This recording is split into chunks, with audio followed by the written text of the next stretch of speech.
story appears ordinary till you see the core side of it. And what you're looking for is the story behind the news.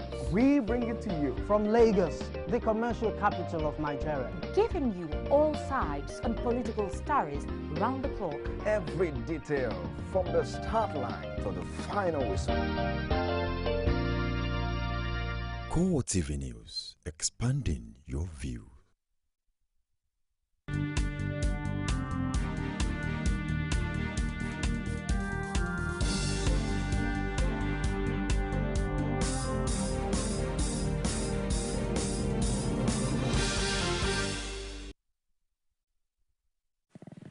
Welcome to CoreTV News on the Hour. I am Martins Dixon.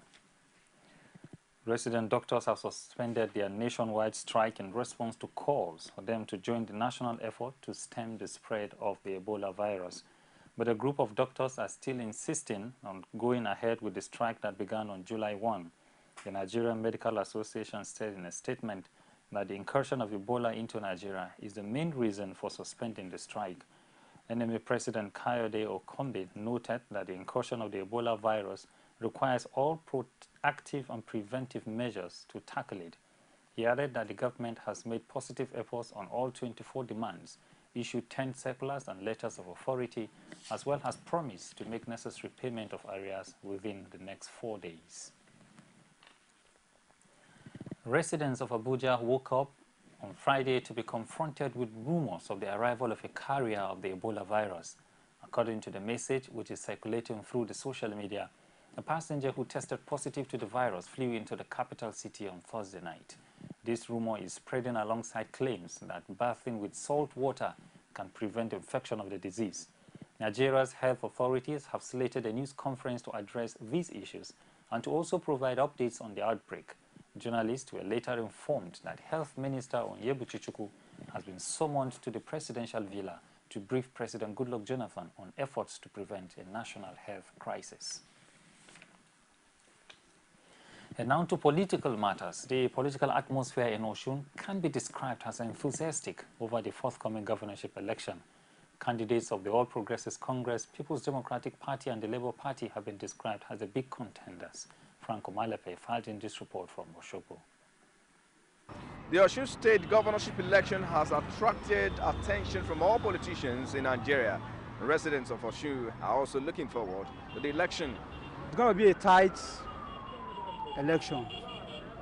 And you know, I can't really say who's going to win. And whoever I want to vote for is behind, as is in my mind. So I can't really say. All I know is I'll cast my vote as a civil responsibility. I have my card with me, so I will, because I must go, and I employ my people to go and vote, because this is your power. Your vote is your power. If you didn't vote, you will regret and you will blame yourself. I believe every individual, they know who they really want to vote for, you know, and every citizen knows their rights. So I believe anybody wants to vote for is in individual's mind. So, and I know people know the right thing. Analysts have dissected the strongholds of each candidate based on their constituencies and senatorial districts. The incumbent governor and APC candidate, Ralph Aregbesola, will be counting on his achievements in office to win the election. Until the end of our term, I'm the legitimate authority to govern this country. I love that. For Labour Party candidate Fatai Akibade, this will be his 4th attempt at Osun governorship. In the case of Alhaji Akibade, the confidence is there because people are really yearning to come out and vote for me. So I'm very confident that I will still make it. Inyola Mishire of the People's Democratic Party is an electrical engineer. He says he's confident of unseating the incumbent governor. The point is that when I go to war, I will say to win. When I go to battle, I will say to take slaves. So this one I'm certain, by the grace of God, I'm going to win election. So the hypothetical question doesn't really apply to me. So maybe you can ask the APC or any other party that question, whether they will accept defeat and congratulate me. Coincidentally, the APC candidate Ralph Aregbesola and PDP's Inyola Mishire from the same senatorial district. The two candidates will have to share the votes from the Osun East. Well, the big contenders include Labour Party, the PDP, and the APC. An effort has been put in place by all these political parties to ensure victory in the coming election. Frank Omalape, CoreTV News, Oshobo. Less than 24 hours to the Osun governorship election slated for August 9, political analyst Adeyemi Arumoloron tasked political parties and the Independent National Electoral Commission alongside security agents on the peaceful conduct of the poll.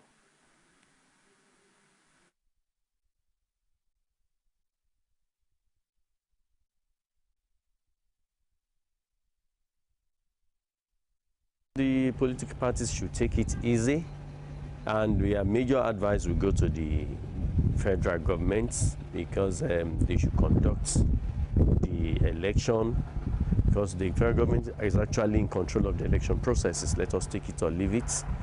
The deployment of the military is not a welcome action, and the military authorities should be well coordinated and well instructed to maintain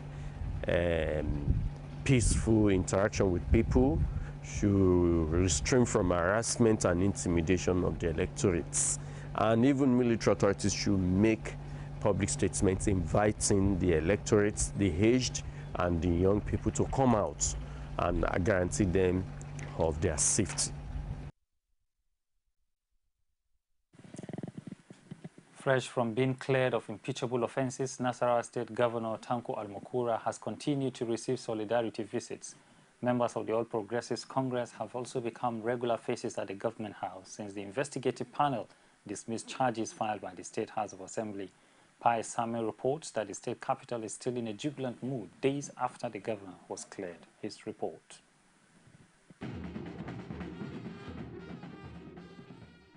Party supporters first converged here at the APC Secretariat, just on the outskirts of the capital city. They are seen in groups discussing the outcome of the investigative panel, which cleared Governor Almakura of all 16 allegations leveled against him by the State House of Assembly. Different groups with different musical tunes stormed the party office to show their support for a governor whom they insist has brought change to his people. Then it was time to visit the governor. They walked for over 30 minutes from the APC Secretariat to the government house under the rain. And when it was time for Governor Almakura to address party faithfuls, the beats rose a notch higher amidst the chants.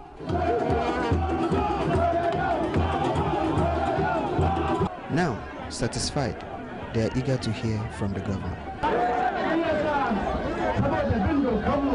They have accused us. We have appeared before the panel, but they failed to come and appear. We are law-abiding people. If it was true, why didn't they show up?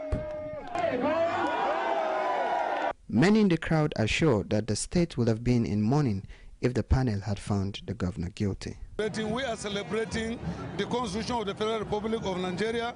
We are celebrating the rule of law.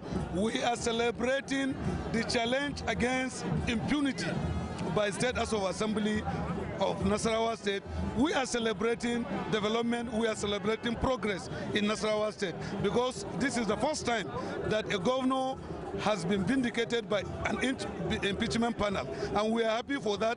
My governor appear, the party is vindicated, the government is vindicated, Alhaji Tanko Almakura is vindicated. And this is our amiable governor, because Umaru Tanko Almakura, he is the amiable governor.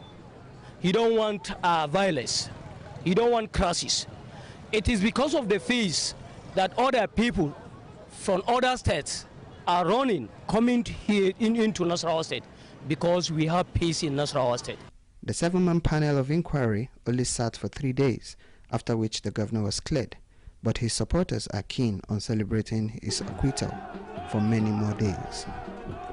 Pius Samuel, CoreTV News, Lafia. You're watching CoreTV News on the hour. We'll take a break and we'll be back shortly. Stay with us. You can now watch CoreTV News live from anywhere in the world on our website www.coretvnews.com. Click on Live TV on our website and watch us live. And welcome to CoreTV Primetime Days. To follow us on Twitter, click on Twitter icon on our website. And Facebook, click on the Facebook and YouTube to see all our previous news production. You can also watch us live on YouTube. Click CoreTV, leave a space, then news. CoreTV News, a 24-hour news station. And now outside Nigeria, President Barack Obama says the United States will help African nations set up a rapid response force to support United Nations and African Union peacekeeping missions. While closing a summit with 50 African countries in Washington, Obama says the force could be dispatched rapidly in support of UN-backed missions on the continent. On the Ebola outbreak, Obama says it is premature to send experimental drugs for its treatment to West Africa. He said the United States is working with European partners and the World Health Organization to provide resources to help contain the epidemic.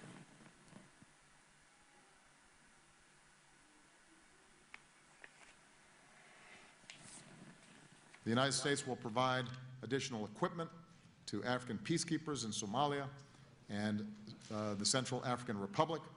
We will support the African Union's efforts to strengthen its peacekeeping institutions. And most importantly, we're launching a new African peacekeeping rapid response partnership with the goal of quickly deploying African peacekeepers in support of UN or AU missions. And we'll join with 6 countries that in recent years have demonstrated a track record as peacekeepers. The virus, both currently and in the past, is controllable if you have a strong public health infrastructure in place. And the countries that have been affected are the first to admit that what's happened here is that their public health systems have been overwhelmed. We're focusing on the public health approach right now because we know how to do that, but I will continue to seek information about what we're learning with respect to these drugs going forward. You know, the specific issue of the Al Jazeera journalists in Egypt, we've been clear both publicly and privately that they should be released. But the U.S. goal right now would be to make sure that the ceasefire holds, that Gaza can begin the process of rebuilding, and that some measures are taken so that the people of Gaza feel some sense of hope. Long term, there has to be a recognition that Gaza cannot sustain itself permanently, closed off from the world. I have no sympathy for Hamas. I have great sympathy for ordinary people who are struggling within Gaza.